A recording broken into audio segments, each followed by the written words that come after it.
Assalamualaikum warahmatullahi wabarakatuh. Hai hai hai, jumpa lagi dengan aku Bunda Mizan, ibu dari 2 orang anak yang hidup di desa di rumah yang sangat sederhana. Apa kabar nih teman-temanku semua? Semoga kalian semua tetap dalam keadaan sehat, bahagia selalu dan selalu dalam lindungan Allah Subhanahu wa taala. Amin. Alhamdulillah nih bisa share lagi kegiatan aku hari ini. Oke teman-teman, di videoku kali ini aku mau masak tempe goreng sambal mangga. Walaupun masakan aku tuh tak istimewa, tapi alhamdulillah tetap selalu bersyukur. Nah, sambil aku masak, aku juga mau sambil cerita nih suka dukanya hidup dan juga lika-likunya hidupku. Next, langsung aja ya. Di sini tuh aku cerita. Nah, sebelum aku bangun rumah atau renovasi rumah, kehidupan kami tuh ya baik-baik saja, keuangan juga baik-baik saja. Tapi pas kami renovasi rumah, pas kami adanya si adik Zayan juga ya. Kami renovasi rumah itu pas tanggal adik Zayan lahir. 1 hari adik Zayan lahir, besoknya kami renovasi rumah gitu ya. Tanggal 24 April si adik Zayan itu lahir dan tanggal 26 April kami itu baru ngebongkar rumah kami yang lama. Jadi kami renovasi rumah itu ambil uang dari bank atau uang riba ya teman-teman, dan sebenarnya sih kami tuh nggak mau ambil uang dari bank atau uang riba kayak gitu, karena takutnya nggak bisa bayar kan. Tapi karena kondisi dan keadaan kami tuh sudah tidak memungkinkan ya, sementara aku juga mau lahiran pada saat itu dan rumah pun udah rapuh banget ya. Takutnya tuh kalau nggak direnovasi takutnya roboh gitu ya. Makanya kami tuh berpikir sama suami gimana sih caranya supaya bisa renovasi rumah. Sementara pada saat itu aku tuh nggak punya simpanan uang dan kami ambil uang bank itu atas saran dari ayu iparku atau saudara dari suami yang ada di kota Palembang. Awalnya sih aku tuh nggak mau ambil uang riba dan aku juga nggak mau ngerenovasi rumahnya mertua karena kan ini rumahnya rumah mertua. Takutnya kan kalau setelah kami renovasi ada saudara dari suami itu yang ngungkit-ngungkit gitu ya. Tapi karena keadaan dan kondisi yang membuat kami dilema, kan mertua aku tuh udah nggak punya istri lagi. Sebelum aku menikah sama suami aku tuh ibunya udah nggak ada lagi. Jadi aku tuh nggak pernah ketemu sama ibu mertua aku. Nah, sebelum aku tuh renovasi rumah mertua, aku tuh ajak suami aku tuh untuk bikin rumah baru, rumah yang kecil, terbuat dari kasibot juga nggak apa-apa.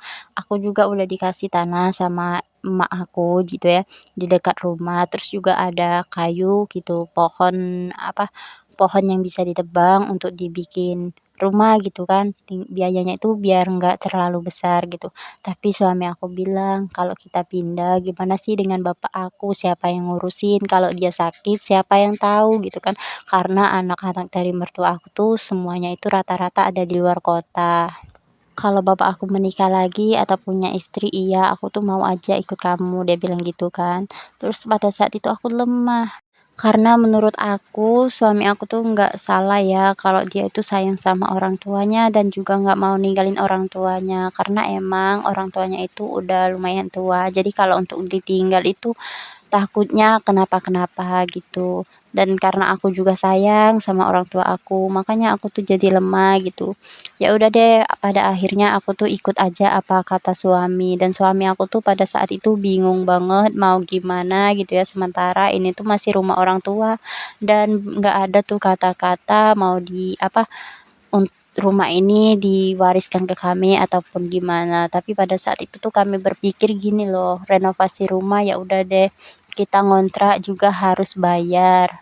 Bayarnya itu ke orang lain gitu ya. Terus kalau kita ngambil uang bank, hitung-hitung kita tuh ngontrak gitu. Kalau seandainya suatu saat ada yang ngungkit-ngungkit, ya udah kata suami aku, hitung-hitung kita itu ngontrak selama bapak itu masih hidup. Dan jujur aku bangga banget pada suami aku karena dia itu nggak mau ninggalin orang tuanya, karena dia mau ngurusin orang tuanya. Karena aku juga sayang sama orang tua aku, ya udah deh aku ikut aja apa kata suami, apa yang terbaik menurut dia. Dan pada akhirnya kami setuju untuk ambil uang bank dan kami renovasi rumah, sehingga rumah kami jadilah seperti ini ya. Aku tuh bersyukur karena kami udah bisa ngerenovasi rumah walaupun kami tuh harus ambil uang riba ataupun uang bank gitu ya.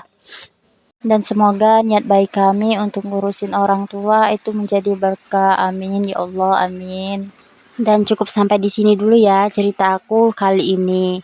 Ambil baiknya, buang buruknya. Dan terima kasih banyak kalian tuh udah mau dengerin cerita aku. Oke, next lanjut lagi ke video ya. Nah, ini tuh aku mau bikin sambal mangga, tempe goreng, dan juga jantung rebus. Nah, untuk mangganya itu enggak aku pakai semua satu buah. Satu buahnya itu aku pakai cuma setengah aja, separoh ya, mohon maaf. Nah, untuk yang separohnya lagi itu si Ayu Milka tuh biasanya doyan banget sama buah mangga. Jadi makanya aku iris aja kayak gitu. Nah, ini juga jantung pisangnya udah masak, langsung aja aku masukin ke piring dan aku mau siapin untuk kami makan. Dan alhamdulillah inilah dia lauk kami hari ini. Alhamdulillah jangan lupa bersyukur. Nah, sebelum kami makan, di sini aku mau beres-beres dulu kompornya, aku mau bersih-bersihin dulu karena ini belum terlalu siang ya. Ini mungkin sekitar jam 11-an gitu. Jadi ya udah deh setelah aku masak, aku mau beres-beres dulu, mau lap-lap kompor. Kalau setelah masak itu langsung dilap-lap atau langsung beberes, kompornya itu udah bersih. Jadi kan kalau kita beberes itu nggak harus menguras tenaga gitu ya, karena emang udah bersih gitu kan. Jadi kalau mau beres-beres itu nggak harus menguras tenaga yang full gitu. Oh iya nih, kalian yang nonton video aku lagi ngapain ya? Dan kalian tuh dari mana aja? Boleh ya tulis di kolom komentar. Dan jika kalian tuh punya saran, punya ide, punya masukan untuk aku, boleh ya tulis-tulis di kolom komentar. Dan jika kalian suka dengan video aku, bantu support aku ya dengan cara subscribe, like, komen, dan juga di-share. Nyalakan juga tombol loncengnya agar kalian tidak ketinggalan video terbaru dari aku. Dan untuk kalian yang udah support aku, udah subscribe, dan juga udah nonton video aku dari awal sampai akhir, aku ucapkan terima kasih banyak. Semoga Allah membalas kebaikan kalian semua dengan berlipat ganda. Amin. Oke, next balik lagi ke video ya. Jadi kali ini tuh karena suami aku nggak ngejahit atau nggak kerja, jadi di sini aku mau bikin celana dan suami aku tuh yang ngurusin anak-anak atau ngasuh si adik Zayan. Nah, aku bikin celananya itu dari sisa-sisa kain dari bekas Pak suami itu ngejahit ya. Ini tuh sisa-sisa kainnya lumayan besar, jadi ini mau aku jadikan celana panjang. Karena bahannya itu nggak terlalu besar dan nggak cukup kalau untuk langsung dibikin celana, jadi ini bahannya itu mau disambung dulu. Terus ini aku jahitnya itu stick balik ya, karena aku tuh nggak punya mesin obras, jadi ya udah deh aku jahitnya itu stick balik.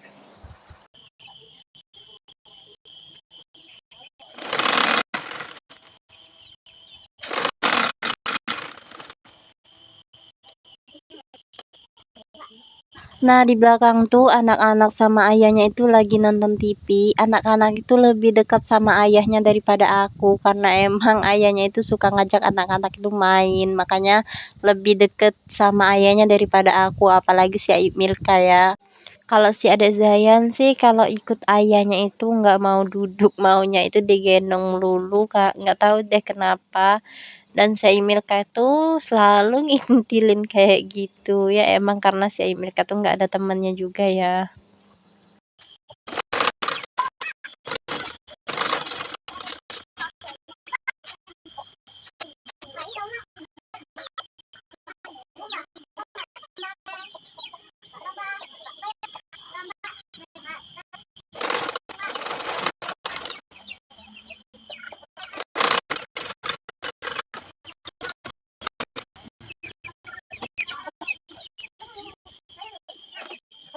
Nah, itu suara yang berisik itu suaranya si Ayu Milka karena emang si Ayu Milka itu selalu ngerocos gitu ya kalau ngomong ya, nggak berhenti-berhenti, kadang-kadang suka pusing gitu dengarnya.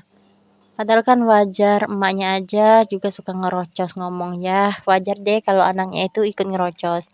Oke, next balik lagi ke video ya. Jadi ini udah hampir selesai sambungannya. Ini tuh lumayan banyak sambungan ya teman-teman karena emang bahannya itu nggak terlalu lebar. Jadi ini disambung kayak gini. Nah, biasanya itu kalau ada sisa kain kayak gini, ini tuh diambil sama emak dan juga saudara emak. Mereka juga suka bikin celana kayak aku.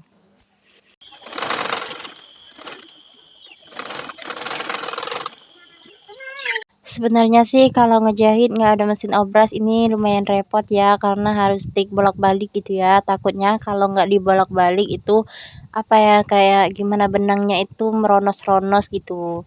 Nah kalau di stick bolak-balik kayak gini ya insya Allah aman. Tapi kalau ada obras menurut aku sih lebih cepat gitu ya, nggak repot. Doain aja ya, semoga aja bisa segera kebeli sama mesin obras.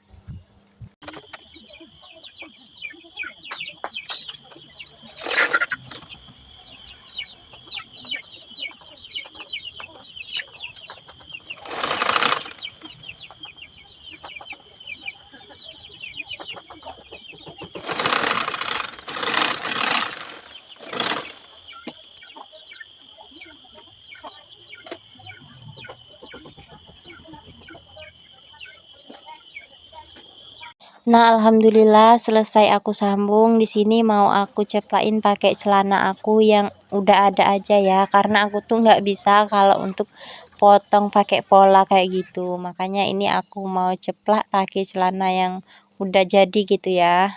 Ngomong-ngomong, ada nggak ya teman-temanku yang lagi nonton video aku ini yang sama kayak aku profesinya tukang jahit? Boleh ya komen-komen di bawah. Dan boleh ya bagi tipsnya jahit yang benar itu kayak gimana sih, karena aku tuh masih banyak belajar. Oke, next. Di sini langsung aku gabungin aja ya, dan ini mau aku potongnya itu sekalian gitu. Nah, ini juga aku ceplain celana yang udah jadi. Ini celana panjang yang enak dipakai gitu ya, makanya aku ceplaknya itu pakai celana ini. Dan aku guntingnya itu nggak sama rata dengan celananya, tapi aku lebihin dikit untuk aku ngejahit, apalagi aku tuh ngejahitnya stip bolak-balik, ya pastinya harus lebih banyak gitu ya untuk lebihannya.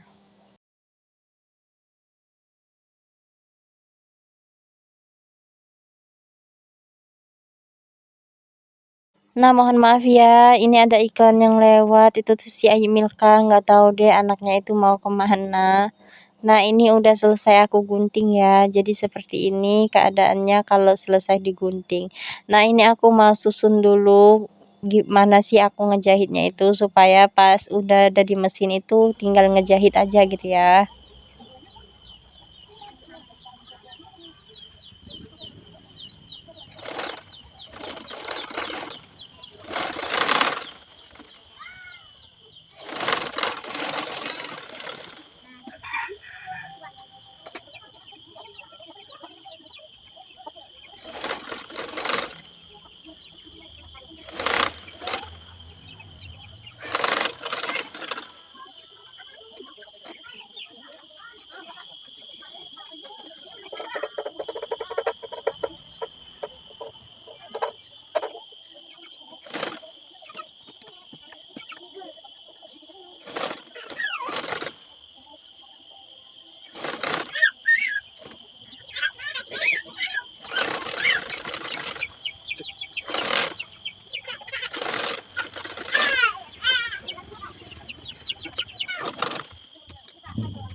Dan alhamdulillah selesai juga celana ala-ala aku, dan inilah dia hasilnya. Oke teman-teman, cukup sekian dulu video dari aku. Mohon maaf bila ada salah-salah kata. Wassalamualaikum warahmatullahi wabarakatuh.